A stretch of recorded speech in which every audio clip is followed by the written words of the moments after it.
mes Kosovës dhe Serbisë. Që ndihmojnë dialogun mes Kosovës dhe Serbisë. Të dy studime dhe seria tjetër e studimeve janë përkrahur dhe financuar nga ambasada norvegjeze. Ne sot do të prezantojmë dy prej tyre. I pari ka të bëjë me çështjen e Trepçës. Këtë prezantim do ta bëj profesori Rajhashi, i cili ka qenë i involvuar që shprej shumë viteve në këtë temë dhe besojmë që në këtë studim ka dhënë një kontribut shumë të madh. Ky studim është bërë në bashkëpunim edhe me mua. Prezantimi i parë do të jetë ky, pastaj ne vazhdojmë me prezantimin e studimit të dytë, i cili ka të bëjë me dëmet e luftës. Këtë prezantim do ta bëj profesori Qerimi, pasi të përfundoj prezantimin profesor Hashi. Pasi ne të përfundojmë të dy prezantime, do të kemi edhe mundësim pak për disa pyetje nga ju. Faleminderit. Unë tash ja kaloj fjalën profesorit Hashi. Good morning, ladies and gentlemen. I am presenting a short version of a paper that is published by RIDA and that is available to the press and the public. This presentation is about the issue of Trepçën complex and how it will form part of the negotiations between Kosovo and Serbia, and some of the details of this are old and people have forgotten about. So we hope that we provide a broad picture of the background to these negotiations. The presentation, we will have a background and development of Trepçën over time, and emphasize particularly what happened in Trepçën during the period of 1989 to 1999, when Serbia had taken control of affairs in Trepçën as well as in Kosovo overall. Then Trepçën under UNMIK, and then independent Kosovo, and some final words. By way of background, you must remember that according to the 1974 Constitution of Yugoslavia, Yugoslavia was a federation of 8 constituent parts, 6 republics and 2 autonomous provinces. These 8 units had their own independent institutions of government, and they were equally represented at all federal institutions up to the presidency of Yugoslavia. In 1989, Serbia abolished Kosovo's autonomy and the institutions of self-government by forcing constitutional change against the will of the Kosovo representatives, and took direct control of affairs in Kosovo. This action was illegal under Yugoslav laws, and the Constitutional Court of Kosovo rejected this in November 1989, but that was completely ignored. When UNMIK take control of Kosovo, one of the early decisions that was made was the regulation on applicable laws, and all laws that were passed in Serbia between 1989 and 1999, and which were discriminatory, were declared null and void. At the enterprise level, enterprises in Yugoslavia were socially owned. They were called socially owned enterprises. They were not state-owned enterprises, and they were managed by their employees, subject to monitoring by their own local governments. And enterprises in Kosovo were entirely the responsibility of the institutions in Kosovo, not institutions in Serbia or Yugoslavia. By abolishing Kosovo's autonomy, Serbia also took over direct control of economic units, especially large ones like Trepçën, appointed Serbian managers, duke emëruar menaxher, dismissed the large majority of Albanian employees shumicën apo I ka larguar shumicën e punëtorëve shqiptar brought in some dhe ka non-Albanian employees from other parts of disa Yugoslavia. punëtorë jo shqiptar. Serbia's action in this area was also illegal because it was against fushë kanë qenë jo ligjore, the laws ilegale, of sepse self-management in Yugoslavia. kanë qenë kundër ligjeve të vetë qeverisjes Now, së Trepçën was ndërmarrjeve në the Jugosllavi. largest socially owned enterprise in Kosovo and was a major exporter and a source of foreign exchange for Yugoslavia. By the end of 1980s, Trepçën complex consisted of 21 units, which in Yugoslavia were referred to as Basic Association, Basic Organization of Associated Labor, or BOAL.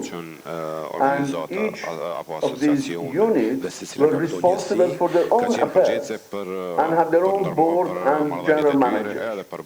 Of course, they all came together under what was called Complex Organization of Associated Labor. This is a brief look at the production levels in Trepçën between 1975 and 2000.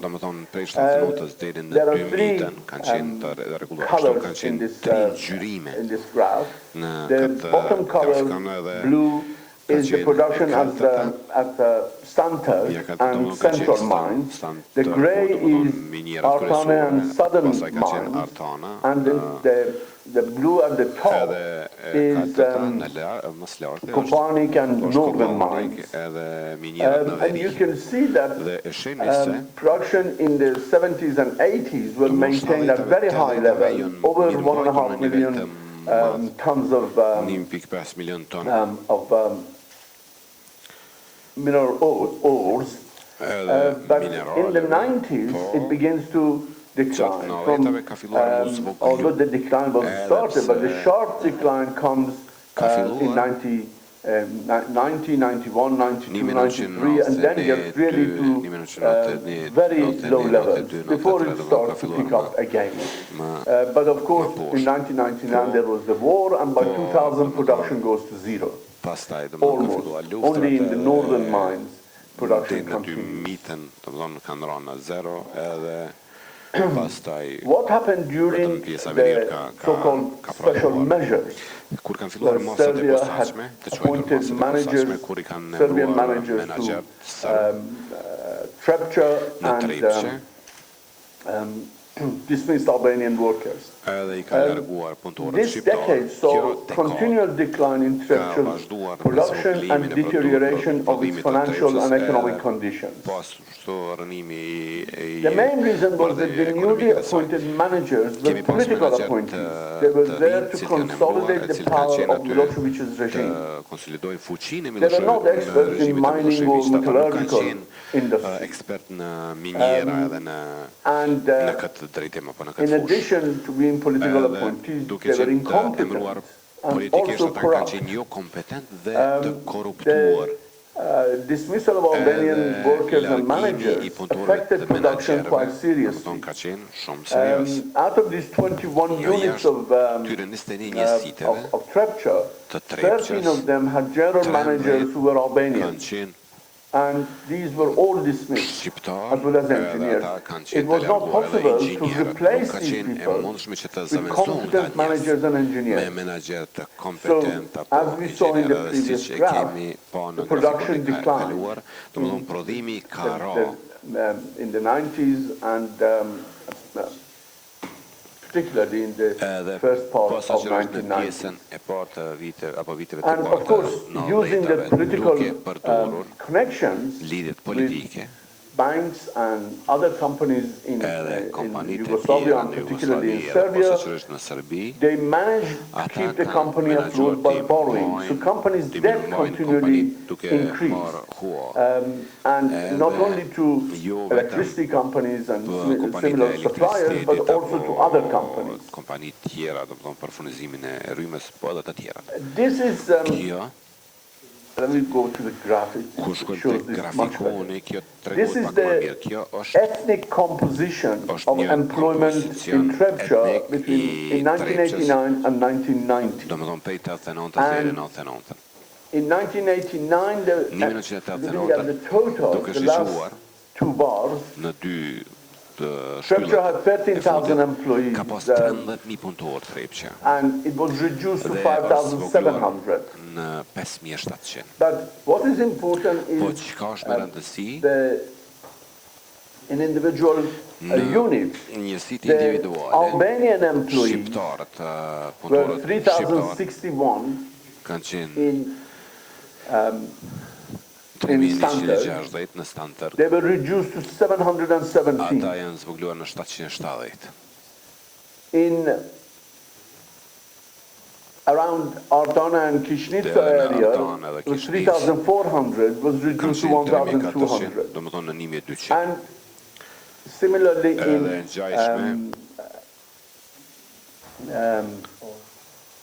in metallurgical units, in Trepçën, it was 1,700 to 800. In the battery production in Mitrovica, 1,300, 500.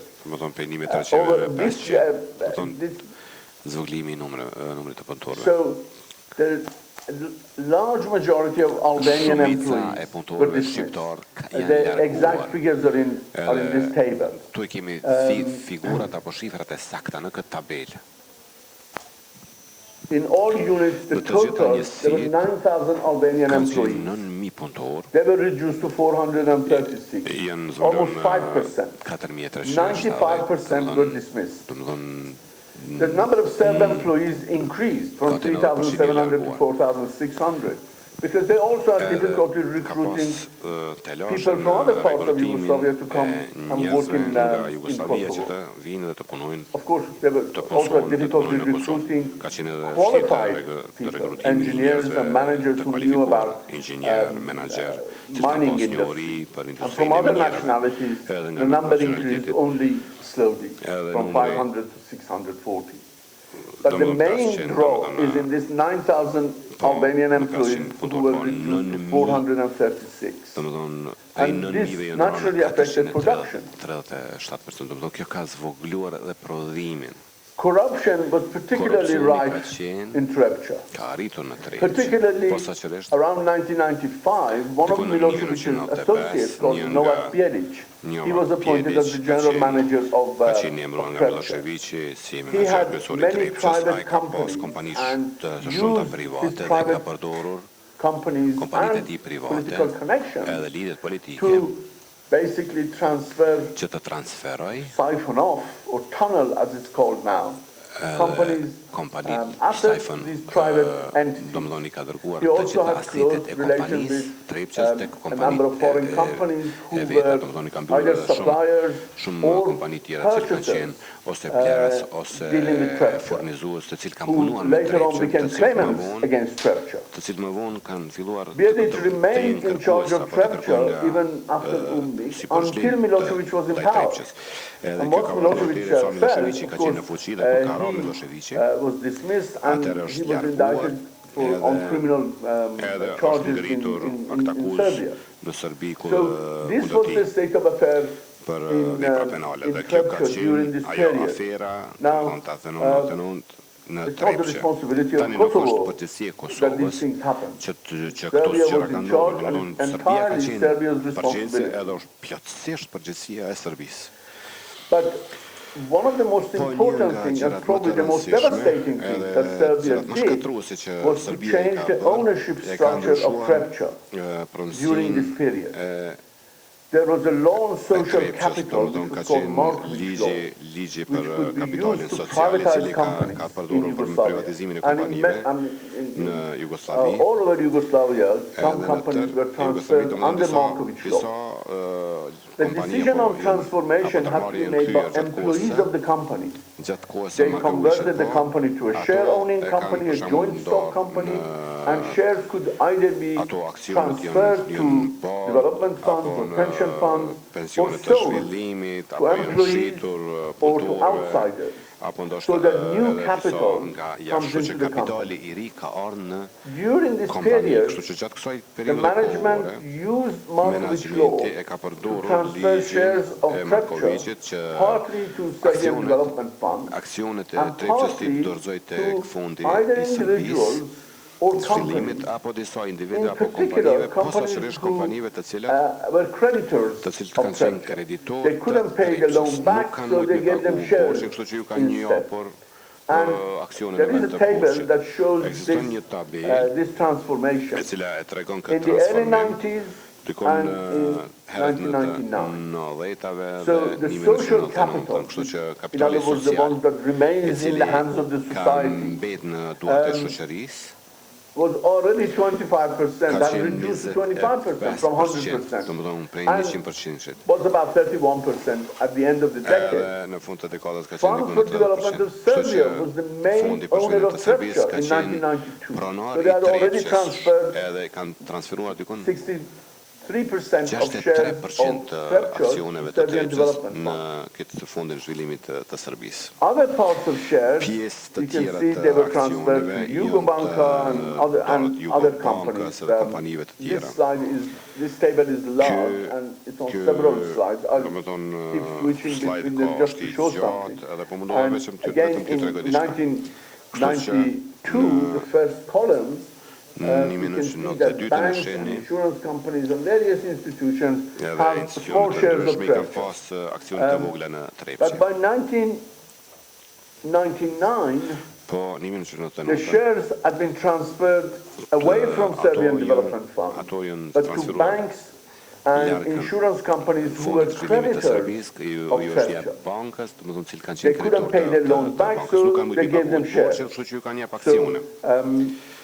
31% was socially owned, still remains in the ownership of the society. The rest were transferred to individuals and companies. Jugobanka 14%, Beogradska Banka 11%, and then other banks a smaller amount. And then companies, insurance companies, a company called Progress, had 12% of shares of Trepçën. Another insurance company, Dunal, had 10% of shares of Trepçën. And these other companies, you can see that 6% and then smaller amount. Another company in Kruševac at 6.7, 8%. And even employees of some companies had small bits of shares of Trepçën. So in total, 68% of shares were in the hands of entities outside Trepçën, and outside Kosovo also, and only 31% was left in socially owned. Now, these transformations were against the current Yugoslav laws, because decision on ownership transformation had to be made by employees. So Serbian authorities first fired the employees, and then, having taken over the management of the company, decided on restructuring the ownership of shares of company. And this was illegal even under Yugoslav law, but under UNMIC regulation on applicable laws, this was also considered illegal. And Serb authorities are completely responsible for this. There are some people in Serbia who think they own part of Trepçën, but they don't, because the shares were transferred to them illegally. And it's Serbian authorities who are responsible for this situation.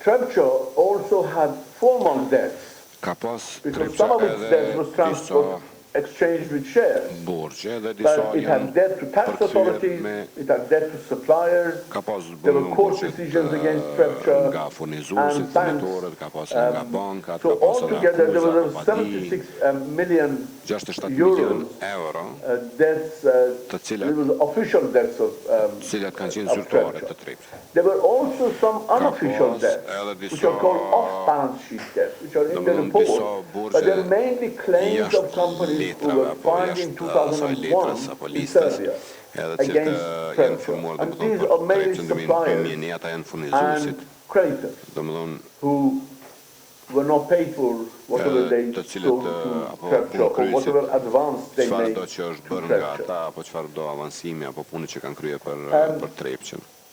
And finally, Then, the issue of environment.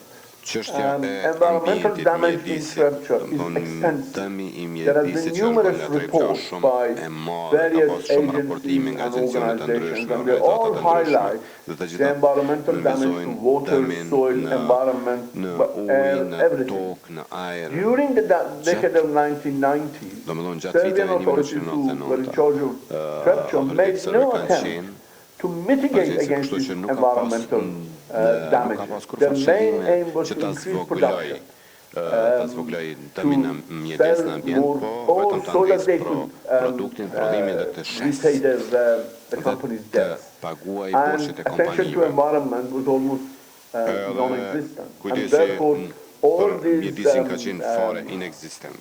tailings in the Edhe të mines gjitha këto and flotation units and të gjitha këto the miniera, residues from të gjitha këto metallurgical mbetje, units in edhe Trepçën and në Mitrovica Zvečanit and dhe nga from Mitrovicës, chemical nga industry, all industria e this kimikateve, is around të these gjitha kanë qenë units, përreth these different këtyre units of njësive të Trepçën. ndryshme Some of them të are still there. Trepçës, edhe ende disa prej And këtyre mbjetjeve janë again, aty. it became responsibility of UNMIK and then Ka qenë është Kosovo përgjithësi government. e UNMIK-ut, pastaj The situation was qeverisë së so bad Kosovës, that ka qenë situata UNMIK and aq e KFOR keqe had saqë to close down është dashur ta mbyllin the UNMIK-u dhe metallurgical KFOR-i plant in Zvečan in në 2000. Zvečan, domethënë pjesën e Because it was dangerous metallurgjisë, to the sepse lives ka of qenë people e who lived rrezikshme edhe nearby. për njerëz So this is another issue which njerëz is të rrethinës aty. it's Kështu very që difficult këto to janë put a çështje cost on it, të cilët me but vërtet it është vështirë is që të in vendoset hundreds kostoja, of millions po është me of qindra euros. miliona euro. Since 2000, Dhe nga Trepçën viti has 2000, gradually Trepça been revitalized. ngadal ka filluar të Initially under rivitalizohet. UNMIK and then Së nën after UNMIK-u, under Kosovo pastaj independent Kosovo në government. qeverinë e pavarur të In the Kosovës. early years, Albanian employees started Punëtorët returning to shqiptar kanë their filluar që të work kthehen në vendet e tyre të and punës. restarted Edhe ka the filluar company. ka But rifilluar only three kompania, areas po vetëm the 3 company fushë is të working. kompanisë janë në fakt duke In punuar. fact, sort of 4 mines and Janë 3 4 miniera flotation dhe units. 3 njësi të flotacionit. This is the production in these areas. Again, you can see that from 2005 production was around 50,000 tons and it gradually has increased to 350 or 400,000 by 2014 or 15. The production, the different colors shows the production in different mines. The blue, dark blue color at the bottom shows the production in standard. The next one layer, which is small, is in Artane. The light blue one is in Beloberdo, and the green one is in Cernat. Of course, the production in the Beloberdo and Cernat mine never really stopped. Somehow, the Serbian authorities there kept that production going. The Serbian employees kept the mines working. The government passed a new law in Trepçën in 2016. Trepçën is converted to a joint stock company with 80% of shares in the hands of government and 20% of shares allocated to employees. This is in return for the loss of their self-management rights from former Yugoslavia. That in other parts of Yugoslavia, when socially owned enterprises were privatized, employees were entitled to certain amount of shares at discounted prices. And this 20% is the employee's share. The 3 mines that are working in Stantel, 3 mining areas, area, the Stante, Gartone, and then the northern mines, they cover about 50% of total deposits of zinc and lead and other minerals in Kosovo. Other 50% are in mines that are flooded or are not mined yet. The Serbian employees' rights were protected, but they would also get 20% of the international law or the Resolution 1244 of the United Nations Security Council. And the sooner Serbia recognizes this reality, they cannot pass the responsibility to say what has happened. It happened under their watch and their responsibility. Kosovo is responsible for what happened before and what happened after. Pyetjet I bëjmë në fund të sesionit këtë, kur I mbyllim edhe pjesën e prezantimit tjetër. Tani po vazhdojmë me studimin tjetër, I cili prezantohet për profesorit Qerim Serimi, rreth dëmeve të luftës, I cili prapë është në serinë e studimeve për finalen e madhe në mes dialogut të Serbisë dhe të Kosovës dhe Serbisë. Tash kalojmë te profesori. Prezantim të shkurtër, pastaj bëjmë pyetjet dhe përgjigjet. Faleminderit. Mirëmëngjes, ajo që do të paraqes sot është një përmbledhje relativisht e shkurtër e një studimi më të gjerë që ka të bëjë me reparacionet ose dëmshpërblimin për krimet në Kosovë, dhe që kjo në vetëm vërtet është një segment shumë I vogël I një problemi shumë kompleks që kërkon sigurisht shumë më tepër se një punim ose një studim. Ose për fillim mund thuhet se jeta njerëzore nuk ka çmim, por në anën tjetër pandëshmueshmëria e krimit është e pafaqshme. Prandaj një formë e dëmshpërblimit është imperativisht pazëvendësueshëm moral dhe institucional ndaj çdo krimi e ndaj çdo akti të keqbërjes. Në kërkim të një rrugëzidhjeje alternative midis një vlere të pashmim, siç janë jetët njerëzore dhe dinjiteti njerëzor, dhe brutalitetit sjelljes së institucionalizuar shtetërore, ka gati një shekull përpjekje në sistemin ligjor e institucional ndërkombëtar për konceptimin dhe konsolidimin e mekanizmave që kanë për qëllim zhdëmtimin apo dëmshpërblimin e viktimave të krimit. E paktatësisht prej vitit 1927-28, gjykata e përhershme e drejtësisë ndërkombëtare e ka artikuluar qëndrimin se në drejtën ndërkombëtare ekziston një parim që madje mund kuptohet si një konceptim I përgjithshëm logjik dhe I ligjit se çdo shkelje përfshin detyrimin për dëmshpërblim në një formë të duhur. Zhvillimi I sistemit ligjor ndërkombëtar ka bërë që ky parim sigurisht zhvillohet edhe më tej, pasi shtrirja origjinale e nocionit të dëmshpërblimit ka qenë e kufizuar në vetëm 2 opsione ekskluzive, një në kthimin në gjendjen e mëparshme dhe 2 kompensimin për dëmin e shkaktuar. Ka 2 komponent pra përbënin thelbin e themelet e konceptit dëmshpërblimit ose të reparacioneve. Po praktika e mëvonshme e kuzuar nga realitetet e transformuara të botës reale përfshirë një rol të shtuar të individit në drejtën sistemin ndërkombëtar dhe gjithashtu marrë për bazë emancipimin e përgjithshëm të shtetit. I gjithë ky kompleks I faktorëve ka bërë që koncepti I dëmshpërblimit zhvillohet dhe zgjerohet. Në rastin e shkeljeve të rënda të drejtave të njerit është qartësisht e pamundur të arrihet restitucion integrum ose të rivendoset gjendja që ekzistonte përpara akteve të gabuara. Një shembull konkret I një rrethane ekstreme, të vdekurit nuk mund të kthehen në jetë. Kësaj kjo formë dëmshpërblimi mund të mos jetë e zbatueshme në një seri rrethanash të jetës reale. Janë e pakta 4 forma qendrore të dëmshpërblimit që sot paraqesin përmbajtjen drejtës përgjithshme ndërkombëtare, 1 rikthimi, 2 kompensimi, 3 satisfaksioni ose satisfaksioni drejt dhe 4 garancionet e mos përsëritjes. Per më të shkurtër, kthimi ose rikthimi synon që të vendos gjërat ashtu siç ato ishin para se të ndodhte akti I gabuar. Është forma e preferuar e reparacionit sipas drejtës ndërkombëtare, por në shumë situata nuk është e mundur, duke marrë parasysh natyrën e shkeljes ose sepse është e pamjaftueshme në sigurimin e dëmshpërblimit të duhur ose adekuat për dëmin e pësuar. Kompensimi kërkohet dhe urdhërohet kur ka dëmtime që nuk mund të korrigjohen vetëm me kthimin, ose kur kthimi nuk është i mundur, duhet paguhet një shumë e cila korrespondon me vlerën që kthimin fjalë do ta mbante. Shpërblimet e kompensimit përfshin si humbjet materiale, ashtu edhe dëmet jo materiale.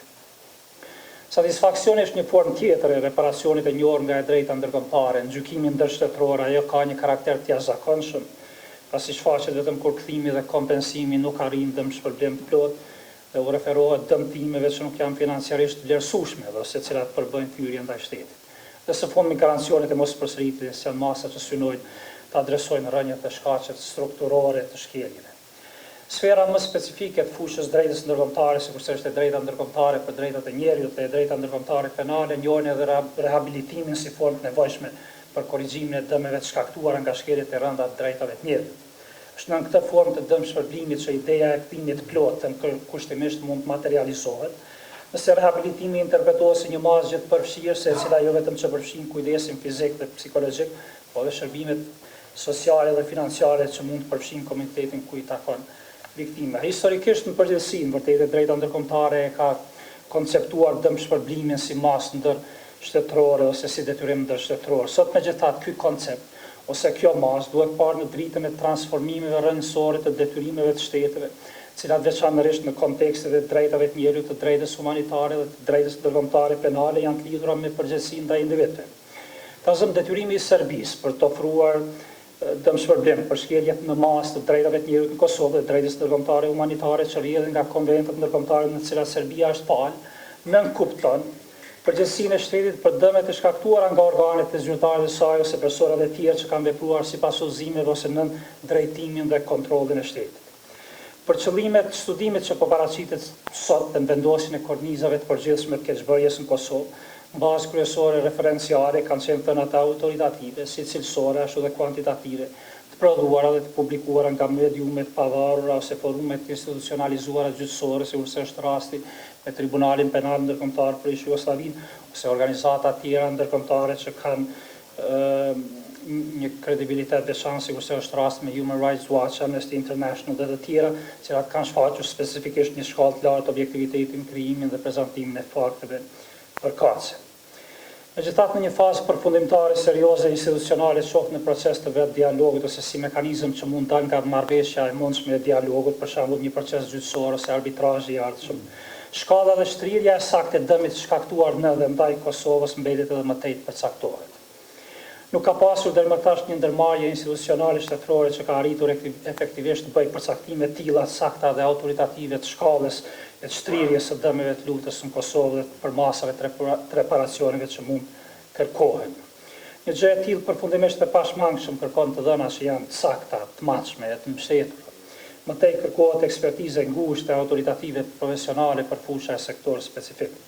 Si dhe qovë mbi bazën e dijeve, dëshmive të përgjithshme publike dhe në veçanti fakteve të administruara e përcaktuara nga mekanizmat institucionalizuar, përfshirë institucionet ndërkombëtare, sikurse është rasti me Tribunalin Ndërkombëtar Penal për Jugosllavinë, apo mekanizmat të tjera autoritativ ndërkombëtar, qëndrimi i Kosovës mund të koordinizohet rreth e pakta 4 formave kryesore të dëmshpërblimit apo reparacioneve të njohura mirë nga e drejta ndërkombëtare. Dhe çdo mend që forma ose modeli i parë është ai i kthimit. Kosova duhet pretendojë dhe kërkoj kthimin e pronës dëmtuar. Përfshirë sigurisht të mirat e tjera materiale që mund të jenë mbledhur në proces. Dëmet e shkaktuara duhet përfshin sigurisht si pronën private ashtu edhe atë publike, shkollat, objektet fetare dhe kulturore, si dhe pronat e tjera të ndërlidhura. Dëmet gjithashtu janë shkaktuar në mënyrë jo të drejtë për drejtë përmes efekteve që shkatrimi fizik ka, sigurisht në aspektet më të gjera, ekonomike dhe në mirëqenien njerëzore.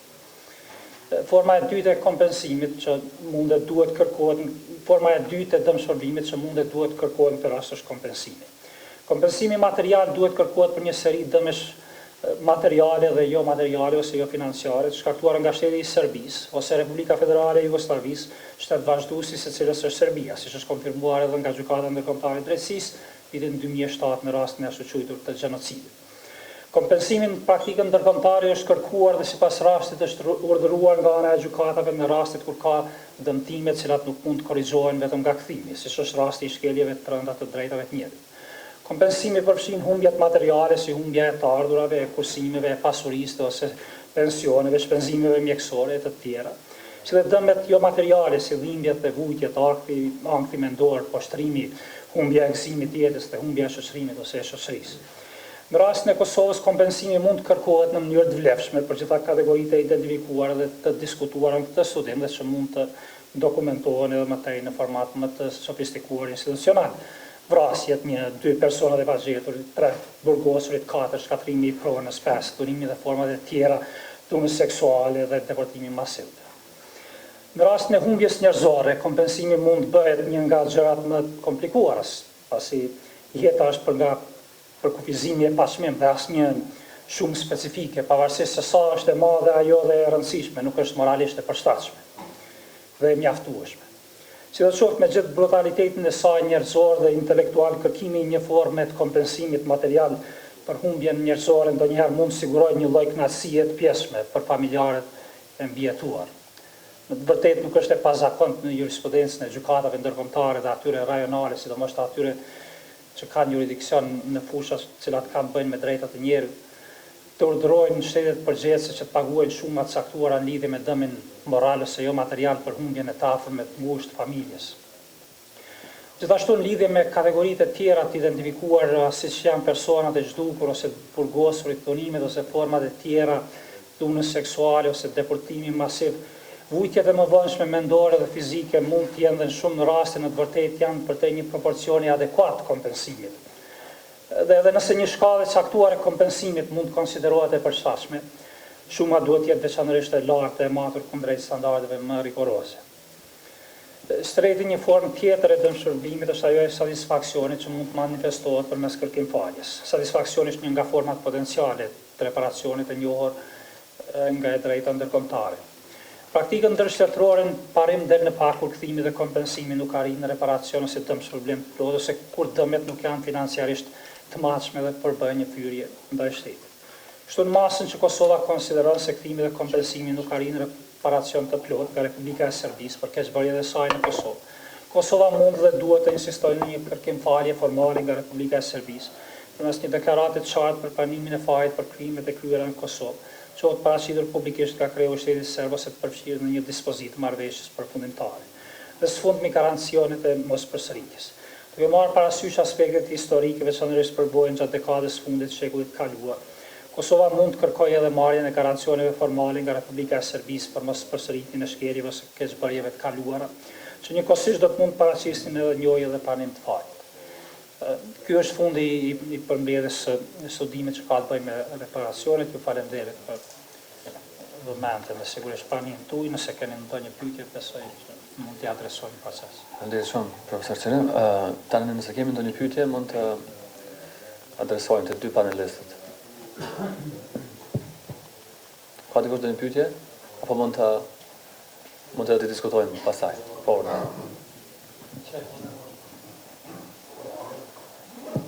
Ju falenderoj Sejdi Halimi për ndrysh nga fusha e ekonomisë. Ju falenderoj për këtë punim mjaft të mirë dhe mjaft sqaruar si duhet. Ne dim që Trepça ka qenë dhe është një aset më i madh, por do pak të fokusohem në Trepçë pak. Është një aset që është pasuria më e madhe e Kosovës. Ne dim që në kohrat e kaluara është thënë Trepça punon, Beogradin ndërton. Tash, ne nuk po mujmë ato pasurit tona që i kemë me shfrytzuar. Profesori Iraj Hashi, si një ekonomist me përmosa, me të vërtetë europiane, mirë sqaroi se reparacionet e luftës, reparacionet që kanë bërë Trepçës në vitet e 70-ta, 80-ta, por vitet e 80-ta sigurisht 90, në vërtet vitet e 90-ta që i kanë bërë Trepçës, ato janë dëme të pariparueshme. Flitet që janë bërë dëme me miliarda. Edhe ata